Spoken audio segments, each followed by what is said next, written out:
Anna, a 22-year-old female who visited her family doctor with concerns about her mental health and was referred to considering cannabis-assisted psychedelics.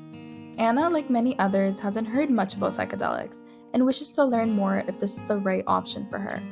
In this video, we will discuss what psychedelics are and how cannabis-assisted psychedelics perform, the potential side effects, the positive and negative effects, and the clinical treatment. What are psychedelics? Psychedelics are a class of psychoactive substances that can alter mood, perception, and cognitive processes. Different types of psychedelics include lysergic acid diethylamide or LSD, psilocybin mushrooms or 2CB. Psychedelic use is not a new thing. In ancient times, people used psychedelics because they were thought to have mystical or spiritual properties. In today's day and age, psychedelics are used for therapeutic and recreational purposes. Now moving on to cannabis-assisted psychedelics. Cannabis-assisted psychedelics is a new type of combination of drugs that can be used for various reasons such as trauma resolution, nervous system regulation, resilience development, and creative problem solving. Cannabis on its own is used to combat depression and anxiety, but cannabis-assisted psychedelics can help you understand where these feelings are coming from. Users tend to combine psychoactive substances with cannabis to maximize effects they consider to be positive and minimize negative effects, such as dysphoria. There are two components of cannabis: tetrahydrocannabinol, or THC, and cannabidiol, or CBD. These components both influence cognitive functions and when combined with the psychedelics such as LSD, can be used in therapeutic settings. Cannabis-assisted psychedelics is mostly used by people who are suffering with depression, anxiety, or PTSD. It is also used by people who are curious about it and would like to try it, or people who would like to heal their trauma. It is very relevant in therapeutic settings and has proven to have many benefits. This is not without its drawbacks, though.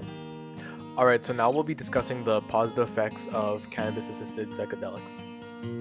The first effect we'll be discussing is pain management, and it can be broken down into two main components. We have the physical component and also emotional component.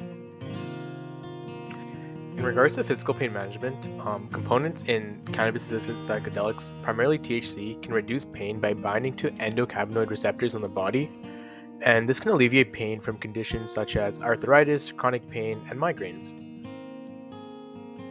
CBD in these cannabis-assisted psychedelics also has anti-inflammatory properties, meaning it can reduce inflammation and alleviate symptoms related to joint pain and muscle pain. This is an example of how CBD can reduce inflammation by inhibiting cell migration and reducing the release of various immune cells. Moving on to emotional pain management, the primary components that play a role here are LSD and mushrooms, as they help patients cope with emotional pain through the influence of certain neurotransmitters.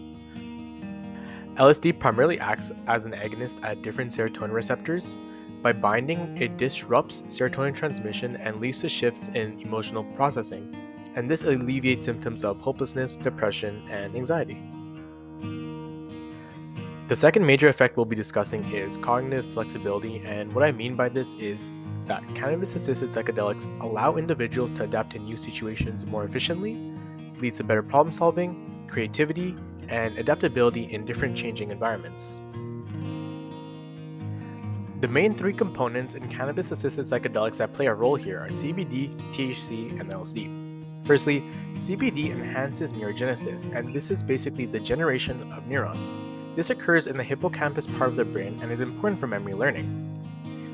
THC also influences neuroplasticity, and this is basically the connections between the neurons, and it has been found that these strengthen over time. Research has also shown that LSD also enhances neuroplasticity through its agnostic effect, leading to growth and formation of new synapses in the brain, and both of these influence the cognitive function. Although there are currently no concrete negative effects associated with taking cannabis-assisted psychedelics, the following general negative effects are associated with any psychedelic drug type. Within minutes or up to 90 minutes of intake, the following general short-term negative effects may occur. These include feeling nauseous, having more energy, having an increased heart rate, experiencing mixed senses such as hearing colors or touching sounds, and having stronger emotional and sensory feelings such as sharper noises and brighter colors. One may experience these negative effects for up to 12 hours based on the type and how much psychedelic drug is taken. An individual may also experience a long-term negative effect called a bad trip. This is when an individual has extensive intoxication from psychedelics, leading to extremely negative and disturbing hallucinations. Hallucinations are when an individual may see, touch, smell, or hear things in an altered manner or observe non-existing things. Bad trip-induced hallucinations can make one feel as if time is not moving or they are in a completely different space.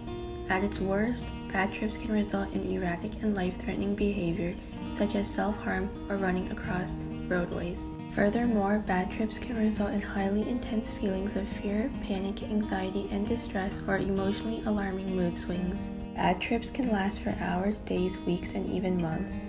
The main factors that increase bad trip occurrences are consuming greater doses of psychedelic drugs, remaining in environments with high stimulation, simultaneously taking psychedelic drugs with alcohol, not consuming enough water, and not having an individual remain with a psychedelic drug user. Now moving on to the clinical treatments. Firstly, therapists will guide their patients to create progress goals to ensure motivation and direction. Before starting this treatment, therapists will screen patients like Anna to determine if cannabis-assisted psychedelics are applicable for their growth. Patients will receive specific cannabis strains that are beneficial towards developing deep emotional bonds and as well as recovering from past traumatic experiences. Anna's therapeutic experience would be in a controlled and supportive setting. Her therapist would be working closely with her to provide emotional support and ensure her well-being. The preferred method in cannabis-assisted psychedelics is through inhalation as it allows for better dosage management. The dosages are controlled at a fixed amount. Depending on the patient's boundaries and limits, therapists will determine whether the dosages should be increased to further examine deeper traumas that have not been yet uncovered. The duration of these sessions usually lasts 1 to 2 hours, and the therapist assigned will remain in the room with you to ensure your safety and will be guiding you along the exercise and prompts provided. Some of these can include meditation or breathing strategies. Other sessions may include silence or listening to music that will stimulate memories. However, every patient's plan will differ depending on the numerous conditions. Next, we will discuss new discoveries regarding cannabis psychedelics. An article published by Anya Renholtzby and her team conducted a case report on a 28-year-old woman who suffered from post-traumatic stress disorder. New research shows that with this cannabis-assisted therapy, her results determined that the dissociation symptom that she was experiencing had a 98.5% reduction, causing her to show signs of improvements even after the clinical trials were over. With more intensive research and educating the public with this new approach, this could change the way that people view medical cannabis. Thank you for watching our video.